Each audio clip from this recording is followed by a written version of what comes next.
Sa propre femme essaie de mettre du poison dans sa boisson, mais grâce à sa vigilance, l'homme esquive rapidement le piège. Il essuie discrètement la table pour que sa femme ne se doute de rien. Pour elle, la boisson est déjà empoisonnée. Seulement quelques semaines après leur mariage, elle est déjà prête à tuer son mari afin de s'emparer de tous ses biens. Faisons vraiment attention à nos partenaires, mari ou femme. Après avoir joué sa comédie, l'épouse retourne à l'intérieur, persuadée que sa mission est accomplie.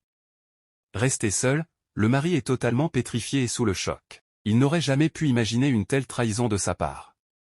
Le piège se retourne. La femme revient ensuite au salon et lui dit « Bébé, mais pourquoi tu n'as pas encore bu ?» Elle prend le verre et le tend à son mari pour qu'il boive. Le mari s'exécute.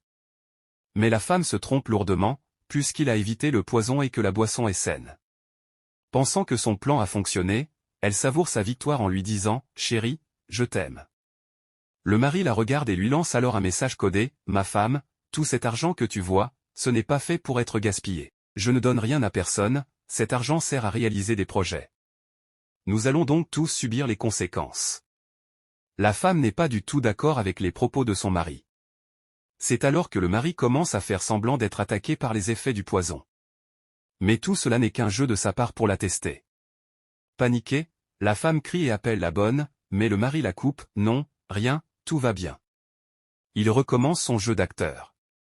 La femme, quant à elle, se réjouit intérieurement, persuadée que son plan diabolique est en train de marcher. Le mari simule une aggravation de son état, il se tient le ventre, se couche sur le divan en criant « Mon ventre », puis se tient la tête.